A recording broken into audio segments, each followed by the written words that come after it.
Bonjour, je m'appelle Chris Mila, je suis médium, voyante, magnétiseuse. Eh bien écoutez, je reviens vers vous pour faire donner une suite à la précédente vidéo sur le voyage astral. J'ai fait un volet numéro 1, je vais maintenant vous faire le volet numéro 2. Sur le volet numéro 1, je vous ai dit un petit peu comment se déroulait une décorporation. Les problèmes que l'on peut rencontrer lors d'une décorporation.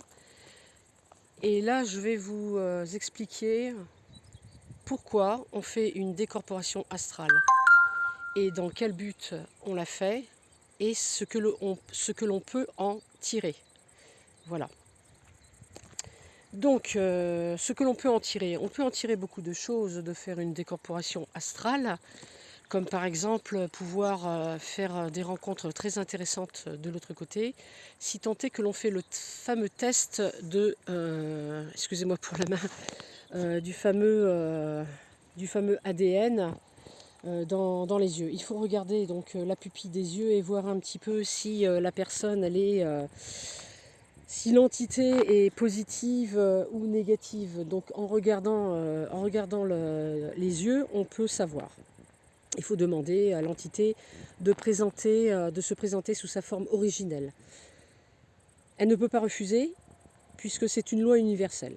Elle est obligée de montrer sa véritable identité. Ensuite, ce qui est intéressant, c'est que lorsque l'on fait des décorporations astrales, il y a plusieurs possibilités. On peut aller sur plusieurs plans, hein, comme vous devez le savoir. On peut aller sur le bas astral. Le bas astral, bon, on s'en fiche. Hein. Hein, on passe au-dessus. Hein. On va essayer d'aller un petit peu plus haut quand même. Sinon, je ne vois pas l'intérêt de faire des décorporations. On va aller sur les plans supérieurs. Alors, les plans supérieurs, ça se caractérise... J'ai du mal ce soir. Ça se caractérise, on va y arriver, ça se caractérise de différentes façons.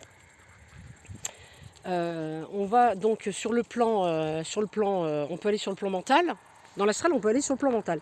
Alors, qu'est-ce que c'est que le plan mental? Eh bien, tout simplement, on va se retrouver sur un plan de conscience qui est très proche du rêve. Le monde de l'illusion. Si on est sur ce plan-là, le monde de l'illusion, eh bien, tout ce qu'on va voir, ce sont des choses qu'on a créées, qu'on a inventées, notre imaginaire, notre petit paradis de l'autre côté. C'est pas vraiment... c'est sympa, hein, mais le mieux, c'est d'aller quand même là où on voudrait rencontrer des entités qui pourraient nous donner des informations. C'est cette partie que je voulais développer, c'est rencontrer des anges, des guides, si tant est qu'ils ont la possibilité de communiquer avec nous, parce que bon, un, ils ont autre chose à faire, de deux, il faut qu'ils rabaissent leur vibration, de trois, il faut que nous, on remonte nos vibrations pour pouvoir aller sur leur plan, et c'est pas donné à tout le monde, contrairement à ce que l'on pense. On peut se retrouver dans la 5D, on peut aussi aller donc dans la 4D. Si on va dans la 4D et on rencontre des entités qui se font passer pour des guides, les informations peuvent être très intéressantes. Comment on fait pour y aller? Il suffit simplement d'élever ses vibrations avant de se décorporer, avant de s'endormir. Alors soit on s'endort et puis bon, on se réveille au cours de la décorporation, soit on ne dort pas du tout et on reste conscient du début à la fin. Si on arrive à rester conscient du début à la fin, qu'est-ce qui se passe?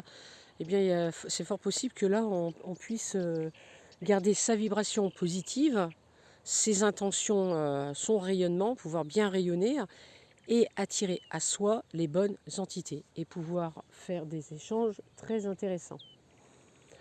On peut demander aussi l'aide de son guide, qui peut être un désincarné, qui peut être aussi une entité de l'autre côté. Voilà. La décorporation, comme je vous l'avais expliqué, on l'a fait naturellement. Si vous, d'ailleurs, je vous invite à regarder mon volet numéro 1. La décorporation, on l'a fait de façon naturelle. Toutes les nuits, on se décorpore naturellement. Notre corps a besoin de se décorporer pour se régénérer au niveau énergétique de l'autre côté. Alors là, je vais vous montrer un coucher de soleil. Je ne sais pas si je peux faire inverser vidéo. Non, je ne peux pas. Je vais me retourner. Enfin, avec la caméra. Je ne sais pas si ça va donner quelque chose. Je sais qu'il est couché de soleil. Oui, juste derrière. Je ne sais pas si ça donne quelque chose, si vous voyez quelque chose. Ouais, c'est pas mal quand même.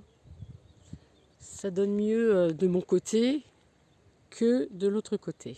Enfin bref, avec moi devant, ça le fait pas. Ah, peut-être là comme ça, là, tiens. Ouais, c'est pas mal. Enfin bref, voilà. On a un beau petit coin là. Un beau petit coin tranquille. Où je fais ma vidéo. Alors où est-ce qu'il est le chien? Il est derrière, il arrive. Voilà. Donc je parlais donc de la décorporation astrale. Je vois qu'il n'y a pas trop de questions sur YouTube, pas mal en privé, mais il faut les poser sur YouTube, les questions, de façon à ce que tout le monde puisse y participer. Ce serait intéressant que je puisse répondre aux questions. J'en avais parlé dans la première vidéo, la corde d'argent, elle ne se casse pas comme ça. Ça, faut savoir. Elle ne se brise pas facilement. Elle est extensible, elle est souple. Elle ne se coupe que lorsque l'on décède. Au moment de notre mort, elle se rompt. Pas avant. Voilà. Donc, si vous avez des questions, désolé encore pour la main. J'ai pas encore la perche, j'ai rien, je ne suis pas équipée, je vais m'équiper, vous inquiétez pas. Je vais essayer de faire au mieux. Aujourd'hui, il n'y a pas de vent, je me suis dit, tiens, je vais faire une vidéo. Voilà. Si vous avez des questions, allez-y.